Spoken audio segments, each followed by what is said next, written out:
I mean, it's tough, and it is such a big problem and so unapproachable that very few people do approach it. I mean, like, very big picture. Anduril is trying to build the next major defense prime, meaning we're the prime contract holder. We're not a subcontractor to existing primes like Lockheed Martin or Raytheon or Northrop Grumman or Boeing. And 80% of the U.S. defense budget goes to just a handful of companies, these big primes that just completely dominate the industry.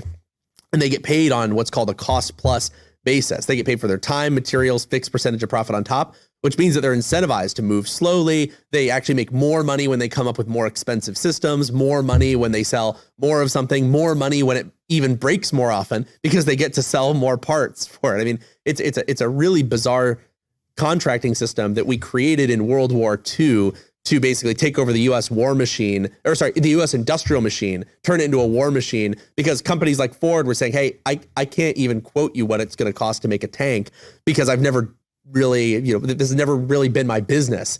And they said, okay, fine, we'll pay you whatever it costs and then a fixed percentage of profit on top to make sure that you are able to keep running your business. And then unfortunately, we just kept doing that, even though we were no longer in an existential war mode.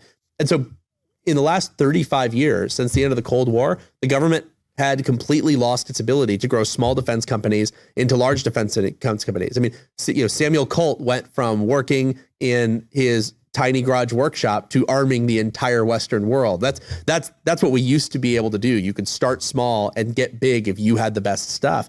But in the last 35 years, there were only 2 unicorns before Anduril in the defense space. And 35 years not just being chosen arbitrarily. It's basically since the end of the Cold War. During the Cold War, we did turn small defense companies into major players. But since then, it's Palantir, SpaceX, both founded by billionaires, and then nobody else. That's it. And so it's so hard to get in. Founders say, I have no idea how I could possibly start a defense company. So they don't start a defense company. Venture capitalists say, I'm not going to invest in a defense company. There's no examples of success in the last 35 years, less the billionaires who can do anything. I'm sure they could have done whatever they wanted with their billions. And so the VCs don't want to invest in it. And then smart employees don't want to go work at defense startups because they look at the landscape. They say, look, this might be a cool lifestyle business, but it's never going to grow to a scale where the equity that I'm given is a significant way to generate money for me and my family. And so I said, man, if that's really what it takes, it really does take lots and lots of money and lots of influence and really smart people, that I'm in a position to start a company that very few people are. Very few founders have experience running a multi-billion-dollar company with thousands of employees, mass manufacturing millions of pieces of hardware, and are willing to give up the adoration of their peers in the media. Like, that was actually probably the most important factor. If I would have just left Oculus by retiring on my own, it would have been much harder for me to go into an area like building weapons for the US and our allies, because so many people got so angry about it. Friends that I had who didn't want to talk to me anymore, investors who said that not only would we never make money, but that what we were doing was morally reprehensible and wrong. And I was trying to explain to people, listen, we live in a world where our major strategic adversaries are rapidly building advanced technology that has no peer here in the United States war machine. The major conflict is imminent in Asia, in Europe, with a lot of our strong allies and partners. And we need to be ready not just to win those wars. The goal is not to win a war, it's to deter a war from happening in the first place. And if we don't have the tools we need to deter them, then war is inevitable. And you guys probably remember how things were, I guess back 5 or 6 years ago. It was very, very popular to believe that we're at the end of history and that peace is too profitable for anyone to rock the boat, and that was the thing that would keep everybody in line. I think that Russia invading Ukraine finally woke up a lot of people to realize that history is not over. Land borders are not fixed. And look how wild it is that Europe is still buying billions of dollars of goods from Russia, even as Russia literally invades Europe. I mean, that's how screwed they are. And I think people did not see this a few years ago, and I felt a little bit like a crazy person. And if I'll ramble on one more thing, you've probably heard me say this before elsewhere, but it could be that your viewers hadn't heard me say it. So I'll say it again. We're living in the first time in U.S. history where the most innovative, powerful, and large technology companies in our country refuse to work with the military. That's never been the case. Our most powerful companies have always understood that they had a responsibility to aid with national security. But now, I mean, whether you're talking about Google or in particular Apple, I mean, Apple's got 95% of their manufacturing in China. They agreed to invest, they've invested hundreds of billions of dollars in manufacturing capacity there. They've agreed to invest a further $275 billion in Chinese manufacturing in exchange for being allowed to operate as an independent company in China instead of being nationalized into a joint venture majority owned by China. I mean, they're in a position where if they do anything to upset the Chinese government, the one person in China could sign one piece of paper that would wipe out the most powerful company in the entire world instantly, a $2 trillion company. Like they are not masters of their own destiny, not by any means. And I guess I want to stress this because it's never been the case in history. And that had me terrified. You know, 5 years ago, I could see we were on the precipice of war with advanced powers who had fully suppressed our most advanced technology companies through economic tools.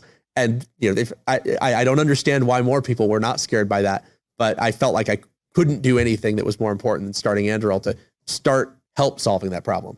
And thanks for letting me ramble for so long on that. I know that was a long ramble, but I've got a lot of emotion all built up inside on it. No, I mean, that's why we wanted you on, is to hear what you're doing and why. And you also flipped like the common denominator with either the prison thing, the food, the oil-based foods, or this is that you kind of looked at it from another angle and also maybe flipped the incentives, so the cost structure. So what you were saying was, let's say with the prison thing, you wanted to be incentivized to keep people out of prison rather than in prison for as long as possible. Exactly. Sounds like for Anduril. Sounds so simple, right? Yeah. Sounds like for Anduril. It is simple, but it's not easy.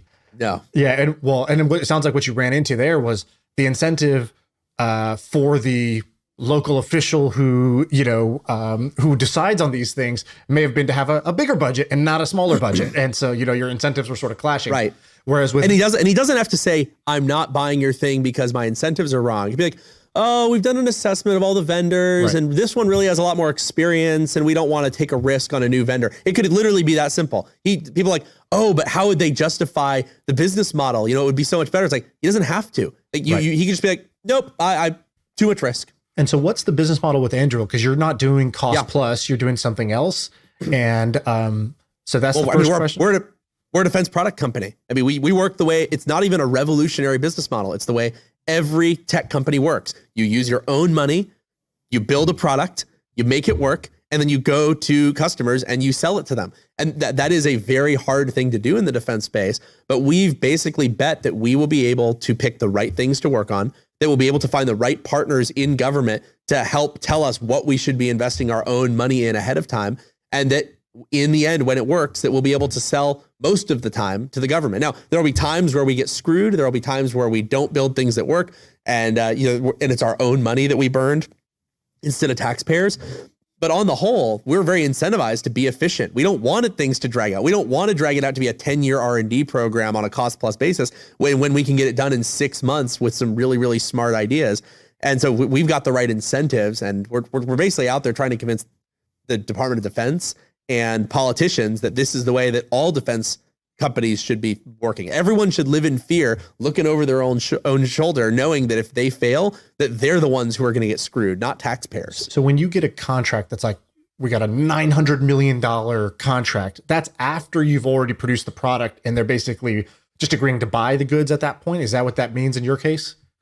Yeah, I mean, we recently just won a $1 billion contract with SOCOM, Special Operations Command, to do all of their counter drone work. So basically protecting, like building the hardware and software that is defending them from drones that are attacking their installations and positions. And we started working on our counter drone system using all of our own money years and years ago before we had any customer. We started building the hardware and the software, building our interceptors, building our jammers. And then it was after we invested a ton of our own money and proved that this was the right way to solve the problem that we were able to go. And actually there was a full competition for who they were going to select for this. And they did basically a shoot off between all these different companies. And some of the companies that we beat were actually getting paid by the government to develop their systems using government money, but we had invested quite a bit more money and moved much faster. And there were literally contractors that were complaining, saying, this isn't fair. We have to compete with Anduril, and they've been investing their own money for years. How could we possibly be expected to compete when the government's only given us, tens of millions of dollars over the course of the last 2 years? And I'm like, guys, of course this is how it works. Like, you could have won if you had spent your own money. If you had spent your own money for 5 years, you probably would be able to compete with us on an even playing field. But you can't take no risk and expect all of the reward. And we spent a lot less than these companies developing much better capabilities because we had the right incentives. So I think you're 30 years old. So we're all about the same age. You're sitting there with just turned 30 a few weeks ago. Well, happy birthday. You're sitting there in a fucking Hawaiian t-shirt with a goatee. You're probably the type of dude who walks around barefooted all the time. And you're talking about cosplay. And yet you just said, we just won $1 billion contract from the government. How do you work up like the huevos, the confidence to think like, I'm going to go in against all these gray-haired suits and like the government's eventually going to take me seriously and I'm going to sell this thing. I mean, or do you have people selling on your behalf? But like that's just a reach for me to understand. Some people think that I should dress differently and try to kind of, appeal to the government sensibilities and like, I should be dressing in a suit and I should be very, very straight-laced and, be very, very serious all the time. But I think that one of the most important things that Anduril is doing is not just building technology ourselves, but it's inspiring other companies to work in defense, not just inspiring companies that aren't in defense to pivot in defense and inspiring people to start new defense companies. And if they see me like becoming a boring guy who's has to make himself super lame to sell to the government, that's not a lifestyle that they're going to want to lead. And so we need to show that they can be successful and show them that it's going to be fun. Now, I also want to keep wearing flip-flops and Hawaiian shirts. So maybe this is just post facto justification. No, I'm on board. I feel like I'd be doing everyone a disservice if I were to change. Yeah, I think it's working. Now, we the podcast is all about the future. We're always brainstorming ideas, opportunities, but none of that matters if there's not really a future. If this is about to become World War III and there's nukes flying everywhere, so you're kind of a lot more in the loop than any guest that we've ever had on this. What's going to happen here? What are the odds of this sort of Ukraine-Russia conflict breaking out into something a lot more serious? And is there going to be a nuclear weapon, in our near future? So, it's very hard to predict. There's people who are better at this than me. What I always tell people is our role is to build the tools, and then you have to trust in democracy to deploy them correctly. And people are like, when would you stop supplying weapons to Ukraine? And is there a point where you'd be too, where you think that where you would make sure that you're not part of a nuclear escalation? And I say, listen, if you believe in democracy at all, then you should not want U.S. foreign policy to be dictated by the ever-changing whims of technology executives. What an extraordinarily dangerous precedent to set that you'll build weapons for the people you are politically aligned with, and then you'll suddenly drop it, despite the U.S. What it really is I will sell to the people that the U.S. State Department and the U.S. DoD want me to. If that because they have information that I don't, they have intelligence that I do not, and I cannot second guess that and say, I would stop supplying if I thought there was this level of escalation. But with that out of the way, I think that we are going to see a tactical nuke get used. And for people who are not familiar with the difference, tactical nuclear weapons are designed for tactical use as part of a battle for basically conventional warfare tactics. So blowing up an armored division, or taking out a wing of bombers, or maybe even destroying an airfield. Strategic nuclear weapons are used to deter mass nuclear exchange and to engage in strategic level annihilation of cities and the like. The United States disassembled all of our tactical nuclear weapons a long time ago. We decided that our war doctrine did not allow for tactical nukes. Nukes are only something you use at a strategic level to deter other people from using them against you. That is not the case for Russia. Russia has tactical nuclear weapons. They train to use them. It is part of their doctrine that they will use them in conventional conflict. And they are even just having that in their doctrine shows that to some degree, they are willing to bet that the United States and nobody else would respond with strategic nuclear weapons in response to use of a tactical nuclear weapon. And some people say, oh, even saying that they'll use a nuke is akin to supporting Russia and saying we shouldn't support Ukraine. I'm not saying that at all. I think actually appeasement has the greater risk. I mean, if you show to a world that even the threat of small scale tactical nuclear weapons is enough to deter any kind of intervention in any kind of conventional warfare, you actually hugely incentivize the nations of the world to obtain their own tactical nuclear weapons. Like you don't really actually want the calculus to tip that way, where countries look and say, wow, all Russia had to do was threaten to use their tactical nukes, and then they were allowed to operate with impunity in a conventional invasion, and nobody was willing to do anything about it or even stop buying their exports. Like that would be a very, very bad precedent to set even beyond this war. And so for that reason, I this is a little contrarian and not everyone agrees, but I think that the odds of a tactical nuclear weapon are very high. It will not be used on the United States. It will not be used on a NATO ally. It'll probably be a tactical nuclear weapon used to strike some inarguably military target. Like they're not going to nuke Kyiv. It's much more likely that it would be a port or an air installation or something like that. And the reason I like to talk about this is I want people to get comfortable with this, because there's this idea that you use a nuclear weapon and all of a sudden you're in World War III. I think that's actually probably the wrong way to look at it, because if you do that, you're tacitly admitting that tactical nuclear weapons deserve a strategic nuclear level response. And if you set that up as, the nice lubricated path we all slide down, things could get really bad really this fast. Sounds like selfish and trite, but I think it's important to me, and I bet you it's important to a lot of people. What does that mean for me? A wealthy American with money in the stock market who lives in a nice life. Like, does that mean that inflation is going to get huge? Does that mean that my investments are going to go down? Does that mean that people I know, I don't know anyone in Ukraine, so I care about them, but does that mean people I know are going to get hurt? What does that mean for me? It's a fair question. I'm in a different position. I know people who are from Ukraine. I know people who are in Ukraine. So for me, it does get a little bit personal. And we have employees here who are deeply involved in one way or another with the people of Ukraine. But I think mostly you need to boil it down not to necessarily a Ukraine specific question, but the broader geopolitical question. Is the United States the world police? Are we going to help our allies, and to what extent? And I'm not saying that necessarily means that we need to throw ourselves into World War III over every conflict, but we do need to very carefully weigh what will happen in Taiwan if we completely pull that. There's a million ways to tackle this. So I'm not trying to set up a straw man here, but I'll throw out one that is actually very popular with certain politicians. They say we should completely pull out. We should not engage. This is not our problem. Let the ex-Soviet guys duke it out. They can do whatever they want. Well, the first issue is our European allies are going to be in pretty bad shape if they have Russia right on their border, able to move deep into Europe without any kind of buffer.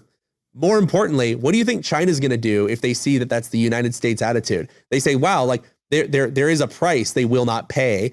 There is a certain level they are not willing to get engaged at. If we can raise the cost above that level, then they will make the short-term decision to not get engaged. That's very dangerous for Taiwan, which is in turn very dangerous for semiconductors and for our entire economy.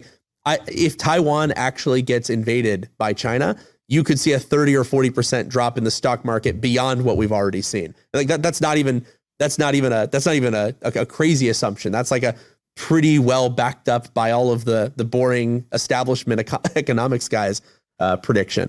So that the way that I see it is, your question, why should I care? Because if we want to maintain credibility as a player that can deter wars, not just win wars, then we have to take actions that maintain our credibility there. If we were to say the ultimate version of this, which is you're on your own world, we're all up and we're going to do our own thing, we're going to get screwed by that very, very quickly. And so there's something between zero engagement and, D-Day 2.0 that we have to do.